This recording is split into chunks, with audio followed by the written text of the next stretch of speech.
आज के इस वीडियो में हम जानने को कोशिश करेंगे लोटो के बारे में। Lock out tag out video के आखिरी तक बने रहे। लॉक आउट टैग आउट लोटो किसी भी कार्य को इंडस्ट्रीज के अंदर सुरक्षित ढंग से करने की एक प्रोसीजर है जो यह सुनिश्चित करता है कि कंपनी के अंदर जो मशीन अधिक खतरनाक है, खराब होने की स्थिति में वह तब तक स्टार्ट न किया जब तक मेंटेनेंस या रिपेयर वर्क खत्म न हो जाए। Full name of Lotte in safety, lockout and tag out. Lockout tag out system in industry. Lockout एक ऐसा डिवाइस जो किसी भी एनर्जी आइसोलेशन डिवाइस को खराब होने पर यह सुनिश्चित करे कि उस डिवाइस को ऑपरेट करना पूर्ण रूप से मना है जब तक आइसोलेशन डिवाइस का मेंटेनेंस चलता रहे और लॉक आउट डिवाइस को रिमूव न किया जाए। Tag out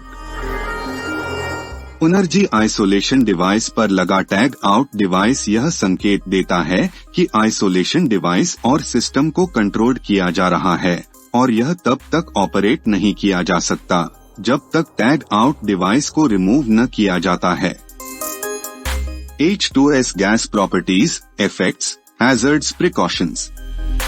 factories act 1948। Electrical safety. Lockout tag out procedure, LOTO system procedure.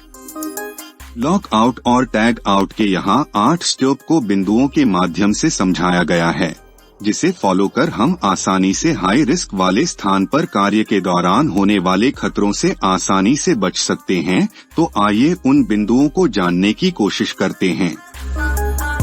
एक, सबसे पहले यह कंफर्म हो जाना चाहिए कि जिस खतरनाक मशीन का मेंटेनेंस किया जाना है उस इक्विपमेंट और उसके कनेक्शन को सही ढंग से पहचान लिया गया है या नहीं। फिर उसके बाद यह प्लान करना चाहिए कि मशीन को रिपेयर या मेंटेनेंस करने का सेफ प्रोसीजर क्या है, उसे पेपर पर नोट कर लेना चाहिए। मशीन को मेंटेनेंस के दौरान कब शुरू और कब बंद करना है इसे भी कहीं नोट कर लें और शुरू करने की स्थिति में कंट्रोल मार को जांच लें। 2 मशीन को शट ऑफ या डिस्कनेक्ट करे जैसा कहकर आगे न बढ़ जाए। मशीन को कैसे शट डाउन करना है उसके बारे में कॉम्पिटेंट पर्सन के द्वारा विस्तृत रूप से सभी को बताया जाना चाहिए।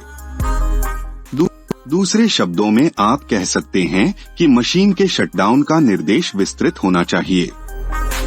3, उसके बाद जितने भी एम्प्लॉई वहां काम कर रहे हैं उनके सेफ्टी और पर्सनल प्रोटेक्टिव इक्विपमेंट को कम्प्लीटली जांच लेना चाहिए जिससे कार्य के दौरान उनके सुरक्षा की गारंटी देकर उनके मोरल वैल्यू को बढ़ाया जा सके।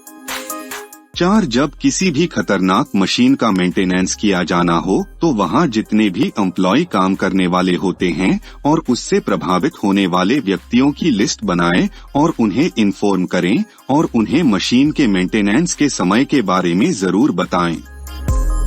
मेंटेनेंस के समय उन्हें किसी भी प्रकार के नए उपकरण न दें अगर आप पूरी तरह से यह एंश्योर हो जाए कि इस उपकरण की आवश्यकता है तो फिर उसे इशू कराने का परमिशन दें।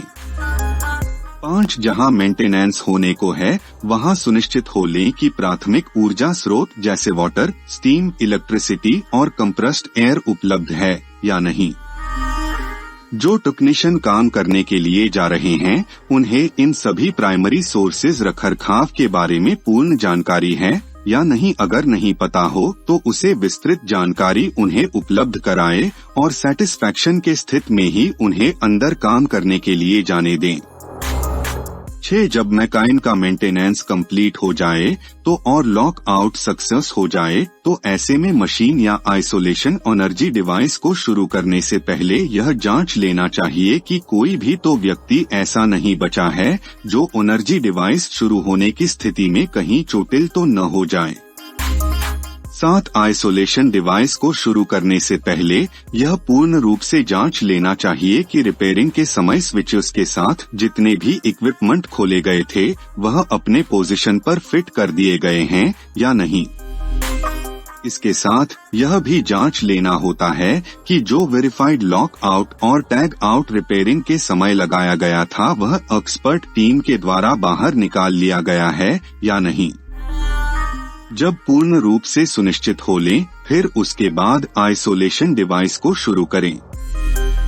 8. जब आइसोलेशन डिवाइस को रिपेयर कर लिया गया हो और जितने भी टूल्स और टैकल्स वहां पर प्रयोग में लाए गए थे उन्हें हटा लिया गया है, तो मशीन को पुनः ऑपरेशन में लाया जा सकता है। आइसोलेशन डिवाइस को ऑपरेशन में लाने से पहले इस बात का ध्यान देना जरूरी होता है कि मशीन को ऑपरेशन के लिए सेफ प्रोसीजर को फॉलो किया जा रहा है या नहीं।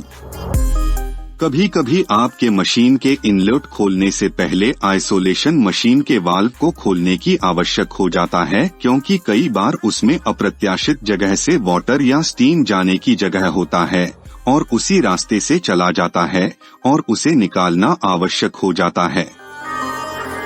Hazard identification and risk assessment. Types of hazards, संभावित खतरों के प्रकार। Lockout tag out. LOTO system. यह बहुत महत्वपूर्ण ट्रेनिंग प्रोग्राम होता है ऐसे व्यक्तियों के लिए जो उन स्थानों पर कार्य करते हैं जहां हाई रिस्क की संभावना हमेशा रहती है, जैसे एनर्जी आइसोलेशन डिवाइस। ऐसे में हमें वहां कार्य करने वाले व्यक्तियों को होने वाले खतरे और उससे निपटने के तरीके के बारे में अवगत करना जरूरी होता है। किसी की कंपनी की पहली प्राथमिकता यह होती है कि वह अपने एम्प्लॉय को 100% सुरक्षा प्रदान करे और ऐसे में जहां दुर्घटना का हाई रिस्क रहे वहां कार्य करने से पहले हमेशा वर्कर्स को कॉम्पिटेंट पर्सन के द्वारा ट्रेनिंग उपलब्ध कराए, जिससे कि कार्य दौरान की खतरे की संभावना नगण्य रहे। Situation required use of lockout and tag out. Lockout tag out. 1. जब किसी भी मैकेनिकल इक्विपमेंट को रिपेयर या मेंटेनेंस किया जा रहा हो तो मैकेनिकल इक्विपमेंट के पार्ट्स संभावित खतरे उत्पन्न कर सकते हैं। ऐसे केस में मेंटेनेंस के समय lock out tag out system को फॉलो करना